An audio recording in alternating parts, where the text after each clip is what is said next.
You're listening to Autumn on the Air, the weekly podcast that brings you conversations about the impact of research commercialization and the people who make it happen. Join us for interviews with patent and licensing professionals, innovators, entrepreneurs, and tech transfer leaders on the issues and trends that matter most. Keep listening for an inside track on the people, IP policies, and politics changing our world. Welcome to a very special milestone episode of Autumn on the Air. I'm Lisa Mueller, and I'm thrilled to be your host today as we mark a significant moment, our 200th episode. And to do that, we're kicking off the celebration of Autumn's 50th anniversary. Over the past 5 decades, Autumn has been at the forefront of advancing technology transfer and innovation, bringing together professionals from academia, industry, and government to drive economic growth and societal impact.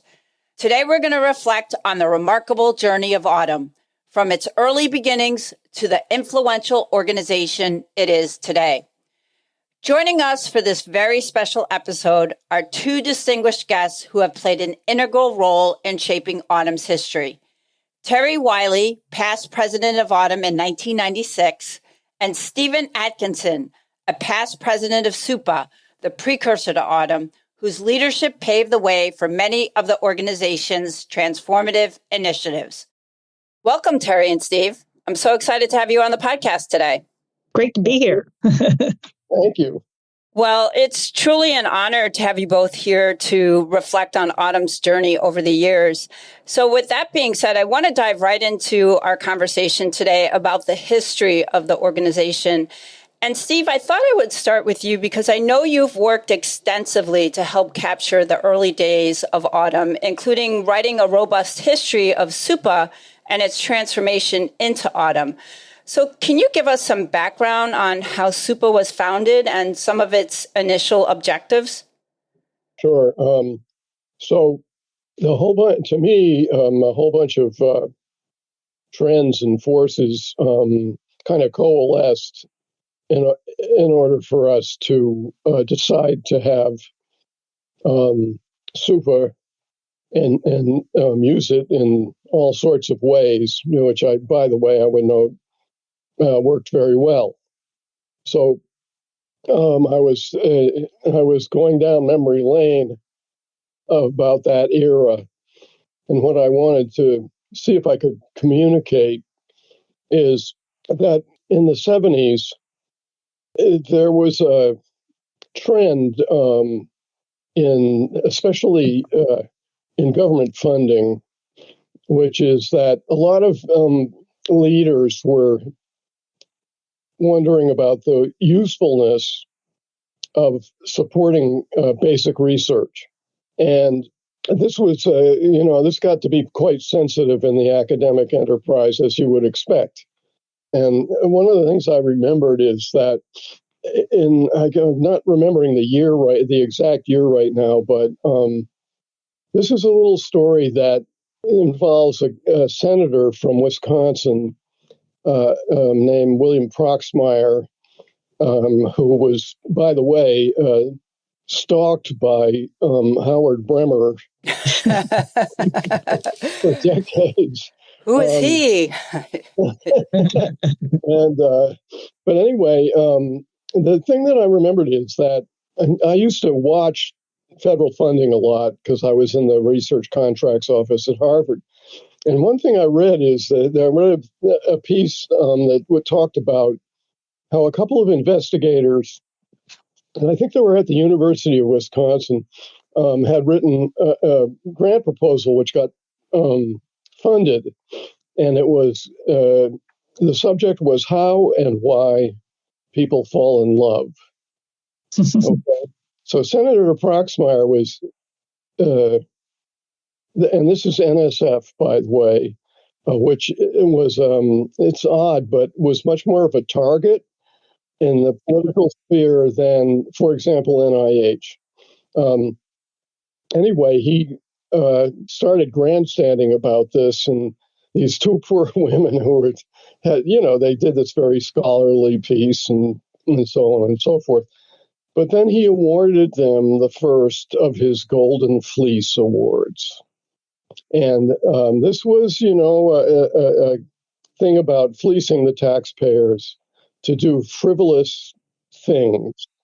And by the way, NSF was very accustomed to having anything to do with social sciences that they funded would be a target, because social sciences in the larger community are, unfortunately, I guess maybe this is still true, are the poor cousins. And so that, when you look at what NIH was funding at that time, is quite a contrast. And so that, to me, the reason I bring this up is that it focused a lot of conversation on the issue of, what Proxmire was trying to get at is, what are we getting out of this? Okay. And we lived in a time, I'm now talking about a time when there was this enormous increase in federal funding of research. And basic research, especially if you worked, as Teri and I did, if you work in an academic institution, this is very understandable. Okay. And so, but, they got a lot of Proxmire and people who were on his radar, they were receptive to what he was saying. And, sort of like, we have to get real about this. We're spending many millions of dollars on basic research, and we got to find a way to be able to tell the people who pay for it what we're getting out of it. And so that's what I thought of. There are many sort of details to this, but that was so that it kind of changed the conversation. And in the midst of all this, I'm sure you know this, but everybody who does this kind of work, our kind of work, it does this in the shadow of the Wisconsin Alumni Research Foundation. Okay. And those of us who really studied up on this, one of the things that we saw was the kind of issue in that story, the kind of issues that we were likely to face as we created more programs and so on and so forth. And I was sitting at Harvard. Harvard is a very, ironically, when you think of its liberal reputation, it's actually a very conservative institution. And so it was really interesting, because when I got into my job, I thought I was going to have a lovely waltz with a bunch of academic leaders and so on and so forth. But for the first few years, it was all controversy. and so that when we got into it, and our colleagues who, this is pre-SUPA, we were trying to figure out what to do, and we had a core group of people. Later, I see you, if we have time, later I see you're going to ask about my mentors, but I can tell you that we just, we felt like we had to band together, because the work was, for most of us, the work was so new. Like I was revisiting when I hired my first person, and it was really interesting, because in the interview, my mentor and I had no plan. Okay, and I didn't have. I just began to have mentors. So anyway, so we decided we're going to need this thing, and so I know that one of the things that you asked about, and I'll just quickly touch on this before turning this over to Teri, but so anyhow, my boss had been contacted to be a member of this new organization, and he said, "Look, I got this invitation." I said, "Hey, you going to go to this?" And he said, He said, I'm not going to go to this. I have a busy life now. And I said, well, I want to go, not having any idea what I was about to do. And all I tell you is that when I got there, this is like a typical document issue, but there is a document which, if I had more time to prepare, I probably will send it to you. Okay, but there is a list of the participants in that first meeting. That's at 1975. Wow. And this was at O'Hare Airport, which before climate change was demonstrably the coldest place on Earth. I live in Chicago. I understand what you mean. Yes. But anyway, we had to get to the conference. Those of us who were staying in the hotels, like I think I was at a Hyatt, but we had to go outdoors, and man, it was cold. Anyway, we went. I went into this room not knowing what to expect, and I just wanted to tell you that my main reaction when I saw all this motley assortment of people, I just thought, what the hell is this? Okay, and how are we going to ever create something with these people? So whose idea was it to meet, and how did whoever this person was, how did they decide who to invite? That's a good question. I actually don't know the answer to that question. I'm assuming it was Howard and Ed McCordy and Roger Ditzel. I'm willing to guess that they're the ones well, definitely Roger, because Roger was the kind of guy who really cut to the chase. And so he probably said, well, we're going to have a meeting. So anyway, we got this assembly of people, and the talks were all over the place. There was no theme to them, except that the technologies and inventions are coming out of these institutions, and already there's a handful of programs out there that know what they're doing. So what are we going to do? And so that's kind of where it came from. And that was the beginning of one of the most important parts of SUPA and Autumn, I think, to this day, which is this community that you get when you join. And because these jobs, you could argue that these jobs are not, how can I put it, at the core of the identity of academic institutions. That's changed a lot, but still. And so you could get, one of the first things I noticed is, well, you could get a little lonely in your job. And all of a sudden we started getting this network. And that was one of the best things we did. And I think the name of SUPA was really interesting, the Society of University Patent Administrators. So I think, that's kind of a narrow focus. And hopefully we're going to talk a little bit more about how that broadened over time, because Autumn is so much more than just the patent piece of it now. But I thought that was, you had to start somewhere with a name, right? And so I think that was an interesting place to start. Well, you also had to have a focus, because you really didn't know what you were doing. And so, and one of the things that over the years, I've had to remind people when we started is that we were really talking about patenting and licensing. Okay. I knew it was not going to stop at that, because I got some corporate mentors and they were constantly telling me what my future held. But and at any rate, I felt like it's kind of a colorless name, but it actually was accurate at the time. Yeah, and Stephen, was that a lot because one of the big parts of the Bayh-Dole Act was decentralizing ownership from the federal government to the place where the inventions were made to facilitate impact from those innovations. Yeah. So that meant that the assignee, the owner of that patent, needed to be the university. So that's really, can helps explain that focus on the university patent administrators.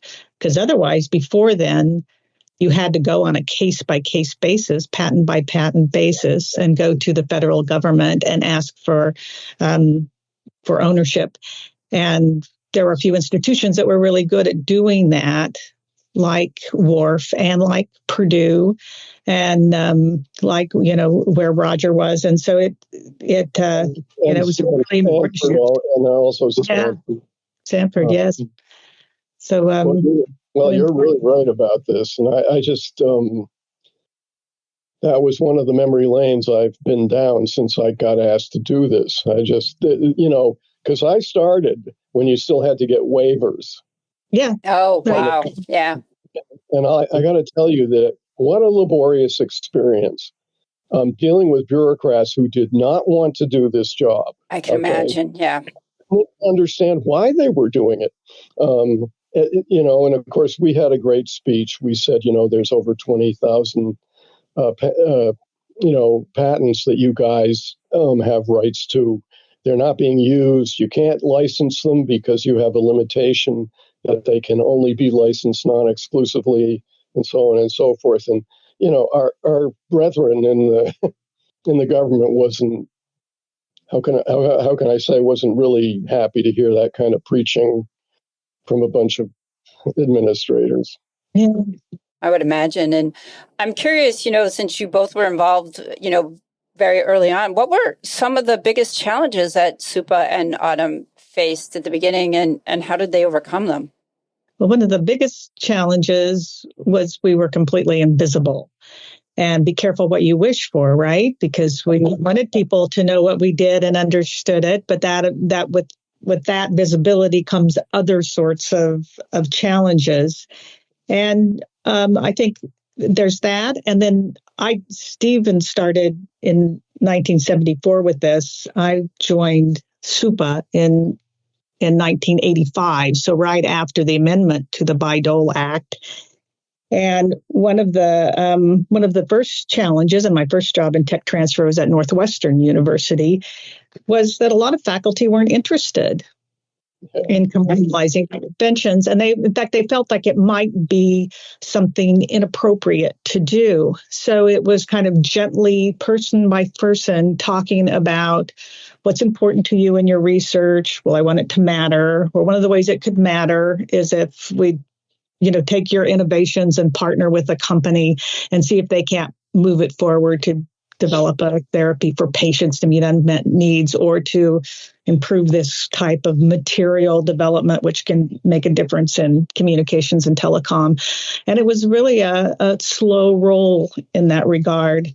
And the other challenge, too, was simply resources. So this is a time, too, where we're in Europe, example, or some of the other places that mimic the Bayh-Dole Act and this work. Along with it, they usually provide money to hire people at institutions and so forth to advance things. And this has not been the case in the U.S. And yet, we persevered, and we've attracted a type of individual who cares about this and likes the multifaceted aspects of it and the challenges. But resources were a challenge. And then when you look back on it, too, and we didn't know any better at the time, if you wanted to do some marketing research and figure out who the right licensee would be, you get out these big Thompson directories and other sorts of big manuals and flip through them and cross-reference and use, encyclopedias, for heaven's sakes, so good grief. And you typed everything up. Took a lot of time.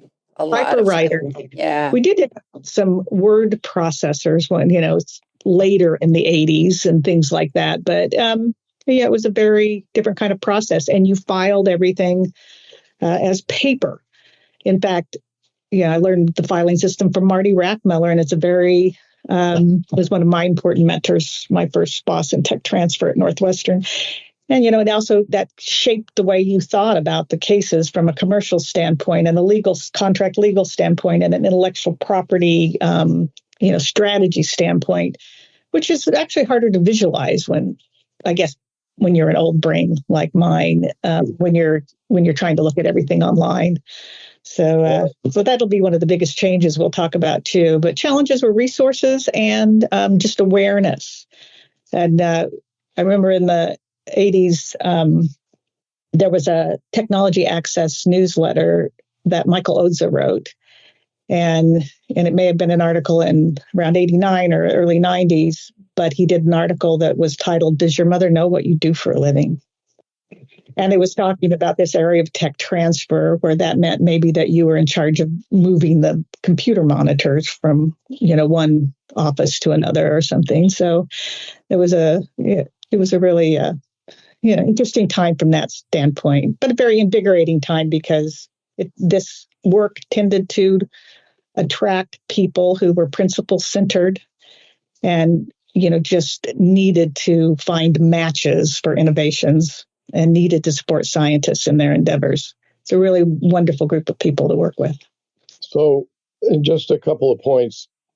First of all, Harvard's faculty, and I knew them well because I've been in the Office for Research Contracts. I've been doing contracts and grants for several years. And I even wrote the Principal Investigator's Manual, the first one at Harvard. And I knew these people, and, I hope this isn't too self-serving, but I was kind of popular with them.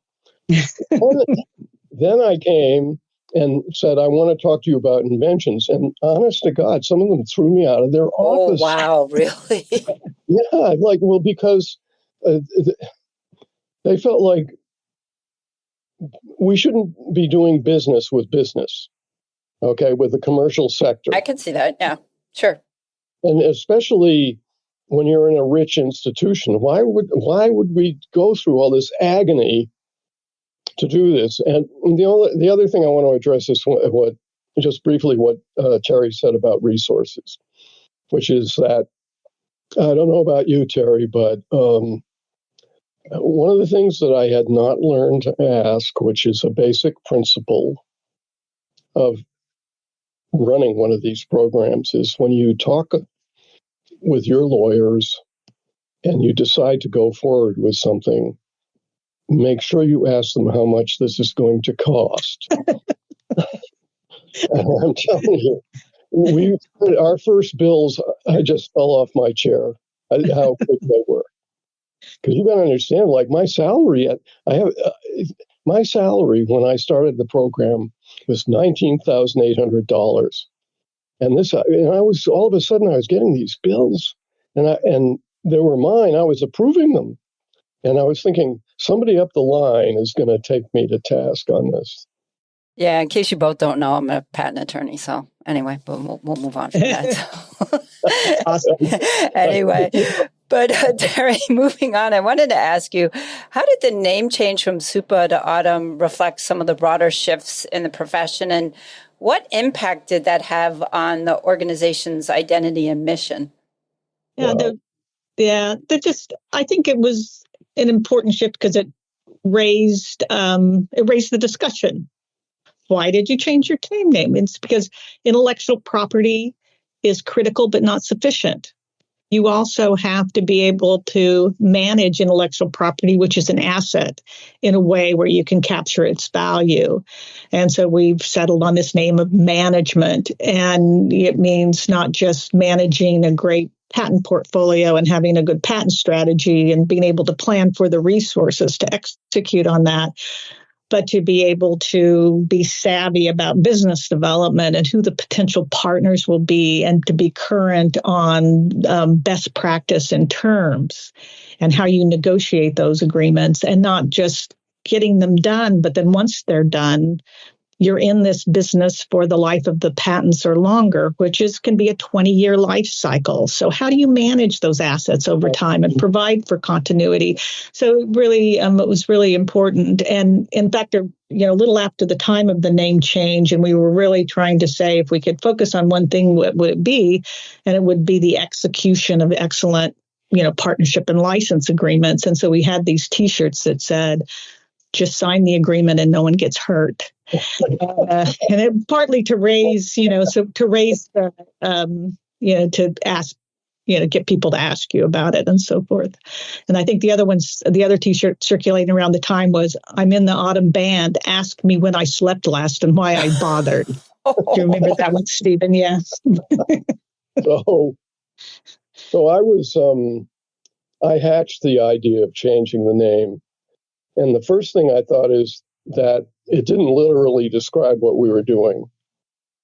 But I have to tell you that when I first started going like at meetings and I go and talk to people about it, I don't know if you know this story about George Lucas. Not that I would compare myself to George Lucas, but one of the legendary stories about him is that he couldn't get anybody to listen to his idea about Star Wars. So what he'd do is he'd go to parties and he had these little figures and he would do the plot, you know. And he'd make the noises and so forth. And so it was like that for me on a very much smaller scale, because people would just go blank when I talk. Nobody said to me, "What a great idea." Okay, so I realized, as immature as I was, I realized that it was going to take me a year just to get to the point where everybody thought would be in the debate. And so then I want to tell you another reason, which is I really wanted there to be better planning in our organization. And so I decided we should have a planning committee. And I had a hidden agenda there, which is that I wanted to get Kathy Koo, who is not only one of the best people I know, is just really, really, how can I put it? She's really a good leader because temperamentally, she's very even-handed. She doesn't get mad. It's just amazing. And I've been in many rooms with her where people go off the handle, and she's got some kind of magic. So I wanted to, and the other thing is she's very smart. So I just thought, okay, I'm going to do this. And of course, you read one of the things is like Kathy, when I asked her to be president, she resisted. Well, when I asked her to run this committee, she said, "Why would I do that?" Yes, exactly. And I just want to tell you one other thing, which is that the change of the name, we did it like in a very democratic way. Okay, we said, everybody send them in, and it was an amazing experience to receive those proposals. And because I really thought we'll never ever get there. And Lisa, you're going to get a lot of anecdotes from me, but I have to tell you that the last stage of getting input from all of our members was a big meeting, like a plenary session. And, everybody knew in advance. And anyway, so a lot of people got up and they commented and so on and so forth. But there was one guy who used to run the program at the University of Utah. His name is Norm Brown. And Norm is a competent, well-liked guy and everything, but he's kind of a master of the awkward comment. Oh, no. And when he stood up, everybody, it kind of a hush fell over the room. And he said, "Well, I want to propose that our new name is the National University Technology Transfer Society." And I said, and he said, and the reason is that we can say that we went from SUPA to nuts. Oh my gosh, that's hilarious. Oh my gosh, that's really funny. But the second part I just want to tell you is in that planning committee meeting, the name change was pretty contentious, and you won't be surprised to hear that when we had a last meeting where that was discussed, that Howard Bremer went to the board. We had a big whiteboard. He went to the board and he said, "How about this?" And he put up Association of University Technology Managers. And I just breathed such a sigh of relief, especially coming from Howard. Yeah, it is rather fitting that it was he that proposed that name, given all that he's done for technology transfer. Because I think we probably looked at least 50 or 75 names. And Lisa, I just want to tell you, I actually have a photo of that session just after Howard had written on the board. Oh, wow. That's really neat. That's an incredible story. And Teri, you were one of the first presidents of AUTM as we know it today.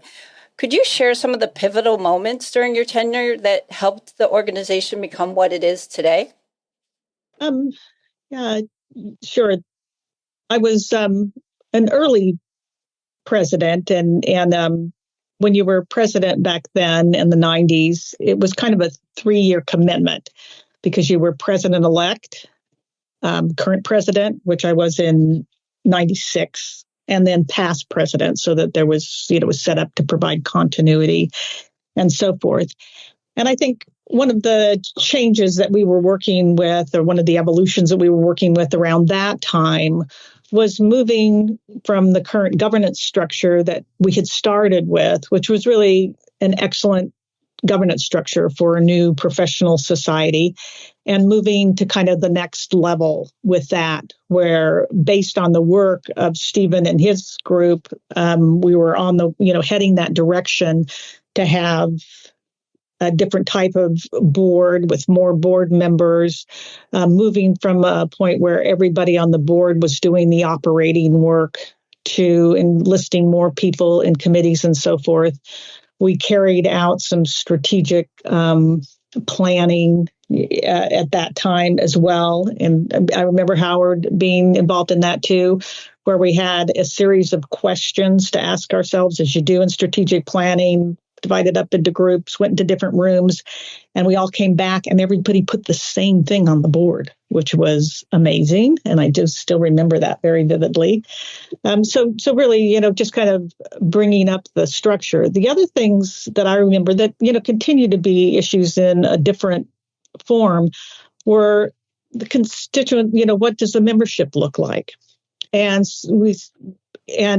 I was a proponent then and continue to be a proponent that we will get better faster if there are more industry members than there are academic members. Because in the marketplace, there are more commercial organizations that could be potential partners for us to carry out our mission than there are academic institutions that have tech transfer programs.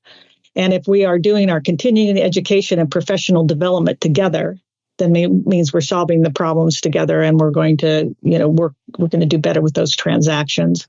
Even at that time, we were starting to see people from industry be hired into universities to do tech transfer and vice versa, which was a beautiful thing because it creates empathy on both sides.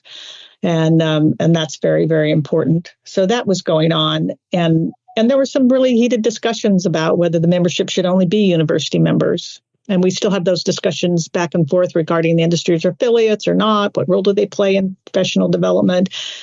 We need to be university-centric, but how do we optimize the mix of people and professionals so that we can move faster, better? And the other thing going on around that time, too, was there was an increasing interest in what we're doing, and everybody wanted to survey us. And so we've been doing our own surveys, and we kind of thinking was we need to do a good accounting of ourselves, or somebody will do it for us. And we want to make sure that the nuances in our profession are recognized as we measure what we're doing, and we need to be able to talk about what those numbers mean. And that was, really, really important. And there was a lot of resistance from some of the institutions, not the tech transfer offices, but maybe more senior administration, to sharing revenue numbers, especially. And the endowments went through this a decade or more before, where there was a lot of hesitance to share performance of endowments because they felt that might put them at a disadvantage when state funding's being allocated or that type of thing. There could be the attitude, well, look at this money they're bringing in. They certainly don't need support from the state taxpayers and so forth. So there was a lot of resistance to that, but we got through it, and the AUTM survey continues to be something that's very, very important and continues to evolve. And I do remember, and I may even still have a copy of it, that when I did my president's note in front of the survey, it was very, very focused on what do these numbers mean? How do they translate to what our mission is? And Ashley Stevens at the time had done kind of the first economic impact study to say if you have royalties on sales of a product, the multiplier effects are like this. That means that you are selling a high-tech product, which translates into having this type of technically advanced workforce, which means this type of tax base for the area where this company is. And this is an impact that you can have. And there have been studies since done by Lori Pressman at MIT and others. But this is a profound economic impact that you see even before, right away. And then Lori Pressman took it one step further and showed that you can show really profound economic impact even before a product's on the market, because what you have to do to scale up and get there. So really the two things were, let's raise our governance structure because we're now an organization. We're on beyond having a meeting of 60 people where being professional means you wear your shoes to be, a real society that needs to raise our game, and then talking about how do we measure ourselves and how do we talk about what those measurements mean. Lisa, I have to tell you, this is your choice of Teri, and Teri, I understand, suggested me. This is perfect because listen to how organized she is. She's very organized, yes. And I'm all over the place. And it was important in the phase I was in. But just what Teri just did is like, it's like temperamentally and intellectually, I'm not that good at it. But I think it's a balance, right? There's strengths and weaknesses from both of you. And so I think, that a lot of times is what makes things work so well, and the creativity and things like that. Yeah, we tried to understand what makes a good tech transfer professional. And in 1988, we used to have an annual meeting, and then every once in a while we'd have a summer meeting held on a university campus.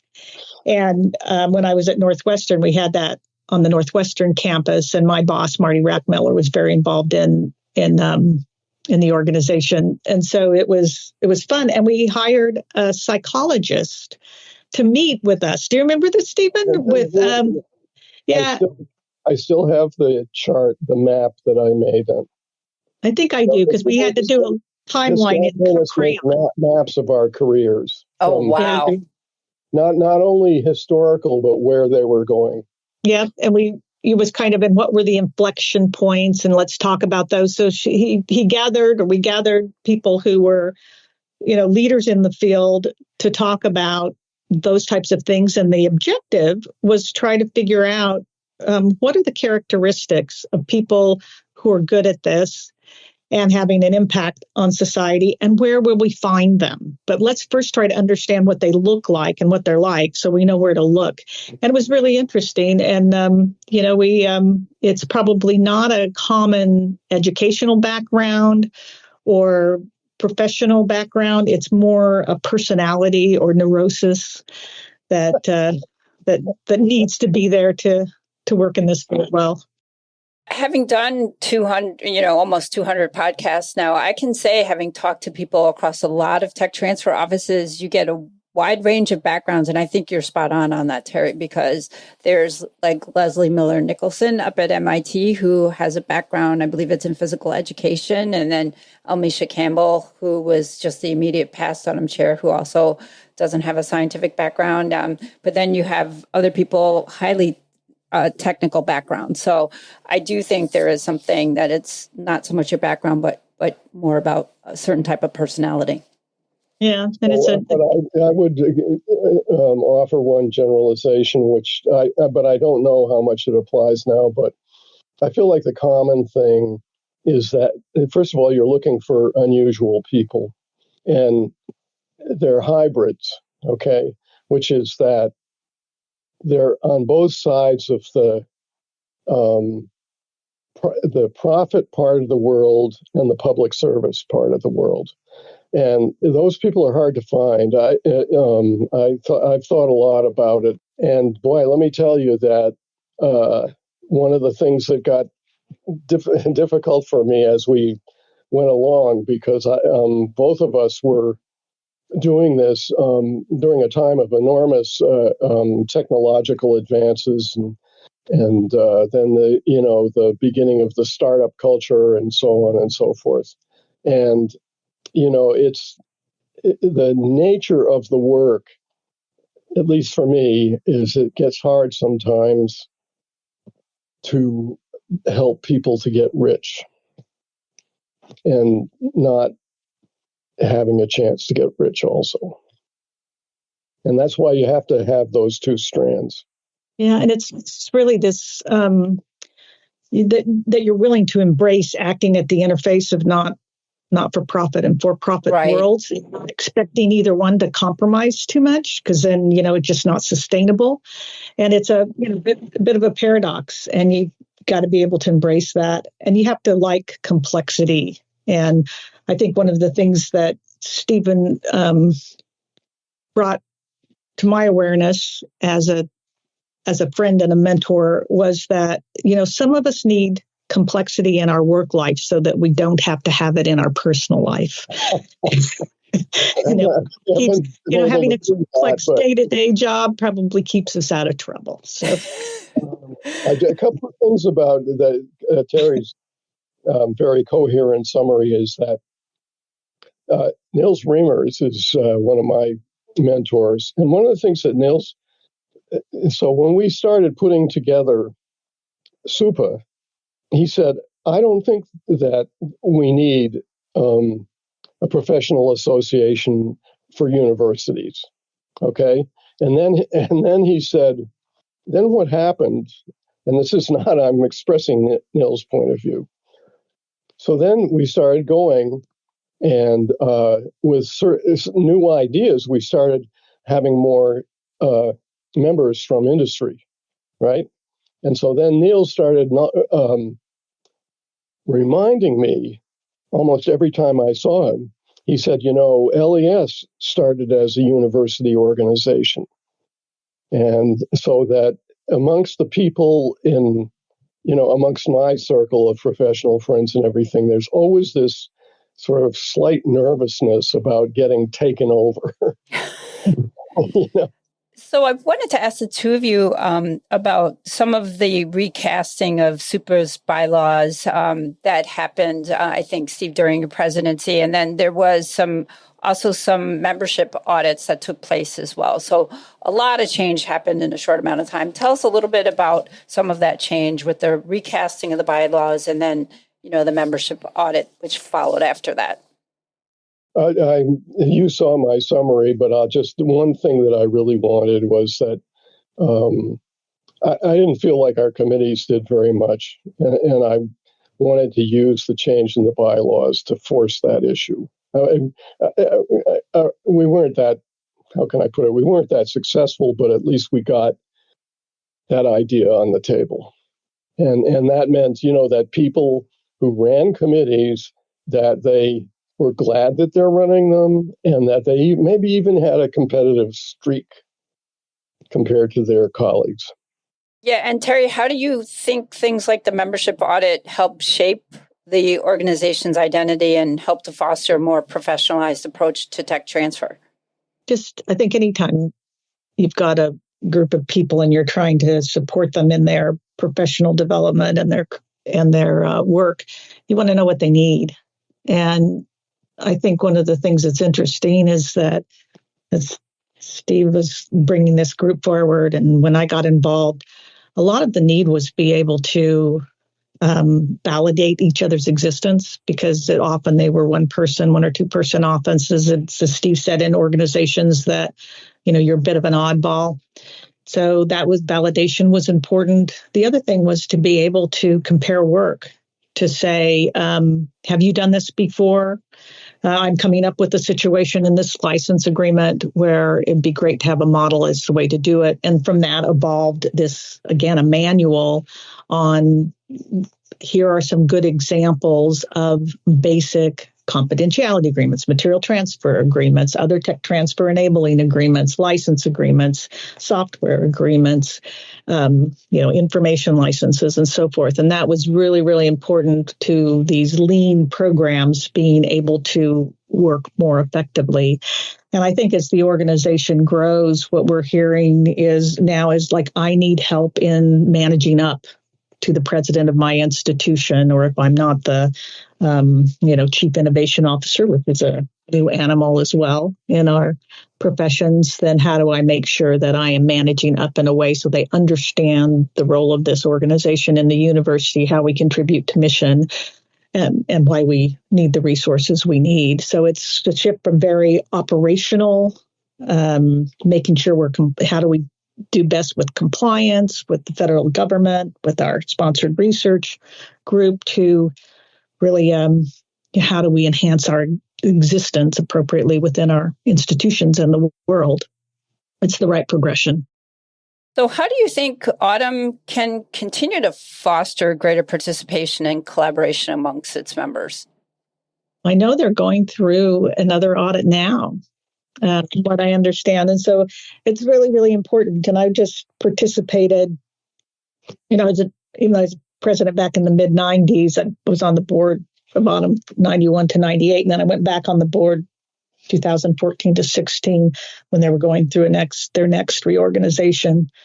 And so I get an opportunity nicely to participate in some of these strategic planning discussions. And so that's why I'm aware they're planning another review of their membership.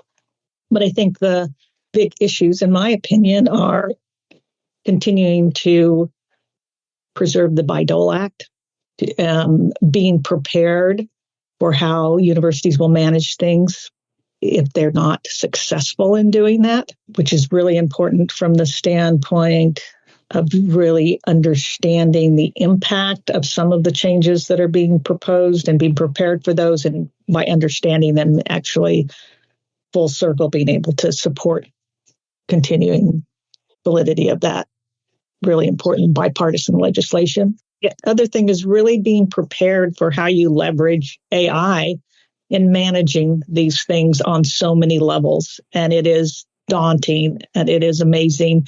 And then thirdly, to really understand and focus where AUTM needs to take a lead on things and where you can partner with others, whether it's BIO or the National Venture Capital Association, or you name it, so that you are really having an impact with the resources and the people that you have on your team. So the both of you have played pivotal roles in shaping the trajectory of SUPA and AUTM. As we celebrate the 200th podcast episode, what do you consider to be the organization's most significant achievements during its journey, and what excites you about its future? I think the greatest achievement in my view is the community. I mean, the people in AUTM have been my extended family and really important to me and continue to be. And it's a constant through so many changes and ups and downs in my life.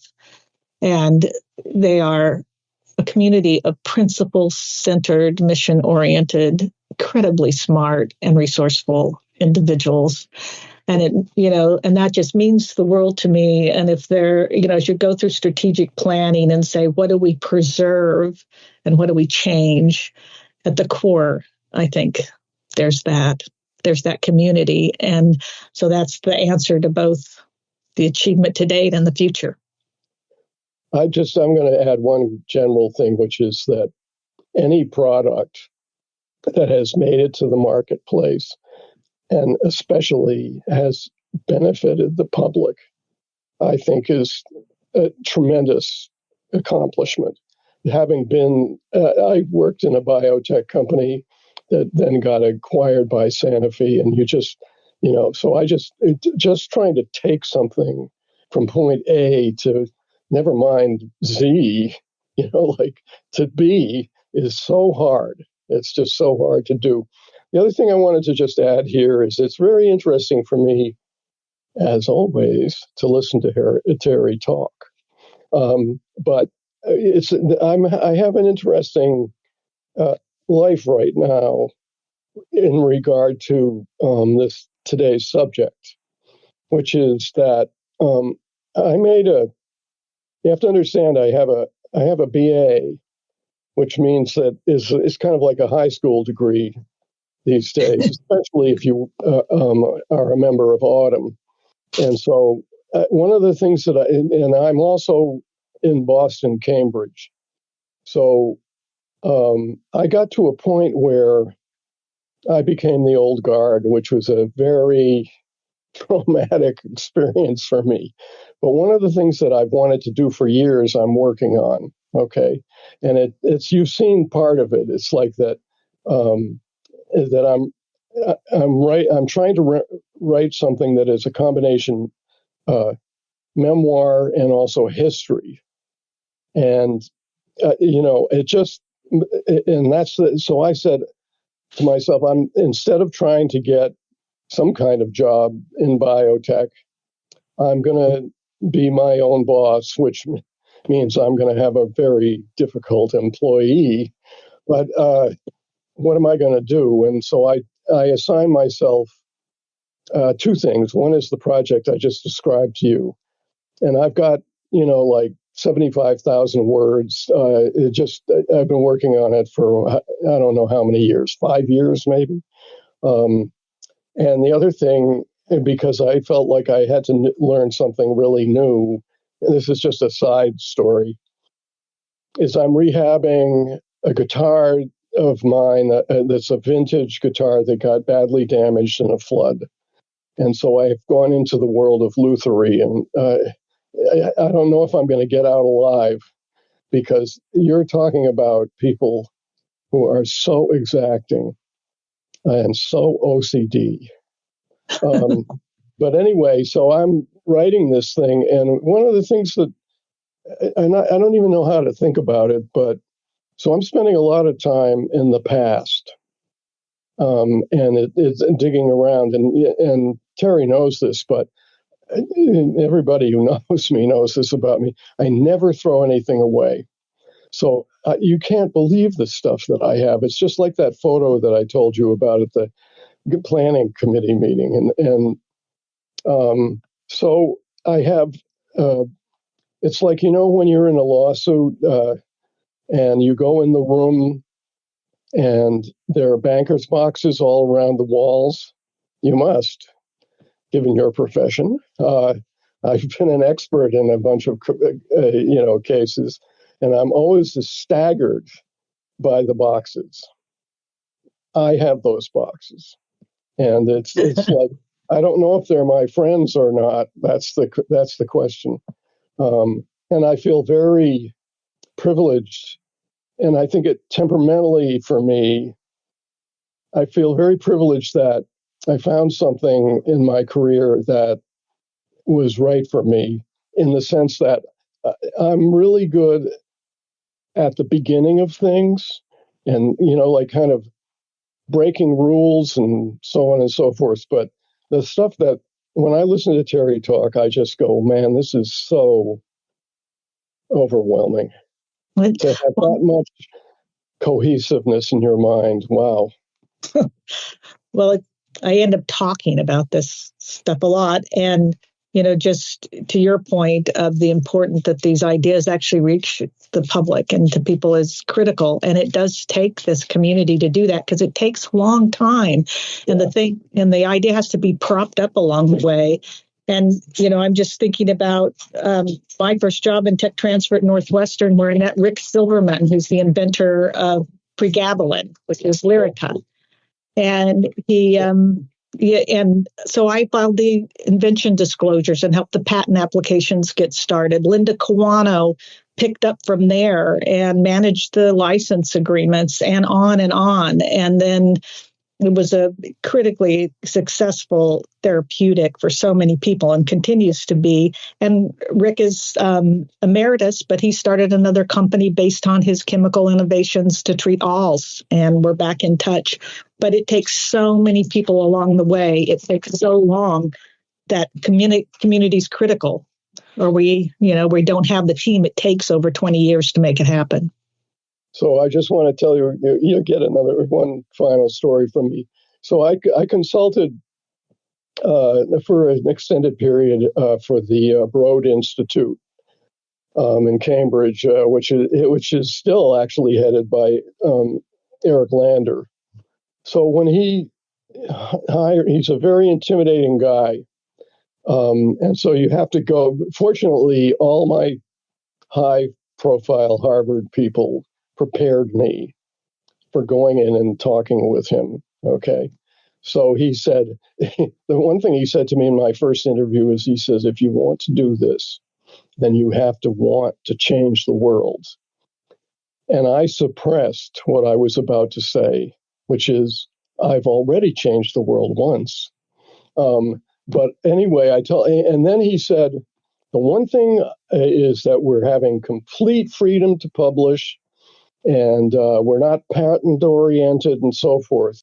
And he said, oh yeah. And he said, I don't want to get into the startup game. Okay. So I said to him, Eric, you're going to want to start a company someday, and you're going to have to do something. This is something I call it. It comes from, it's like a follow-on to Teri's statement about how much time and how long you have to. It's like raising children. Okay. And I said he said, well, what am I going to do? And I said, you're going to have to get married to a molecule. And he really did not want to hear that. And you've seen what he's done? He got into this enormous lawsuit. I mean, and I got to tell you, these scientists who have beaten him, that's such a great story. That's an amazing story. Well, thank you both so much. This has been an honor having both of you on the podcast. Thank you so much for sharing the history of SUPA and Autumn with us today. Really appreciate your time. Thank you, Lisa. Lisa, thank you for the idea to do this. As we close out this special episode, I want to extend a heartfelt thank you to Teri and Stephen for generously sharing their wealth of knowledge and insights into the tech transfer industry. Your dedication and contributions have been instrumental in shaping Autumn's journey over the years. It's through the commitment and passion of individuals like you that the field of tech transfer continues to thrive and evolve. Your continued devotion is truly inspiring. We look forward to continuing to celebrate Autumn's 50th anniversary and all who have contributed to our community and profession's growth. Until next time, thanks for listening. Thanks for listening to Autumn on the Air with Lisa Mueller. Get social with us and share your thoughts. You can tweet us at AUTM or visit us online at autm.net. We'll be back next week on the air. Be sure to join us.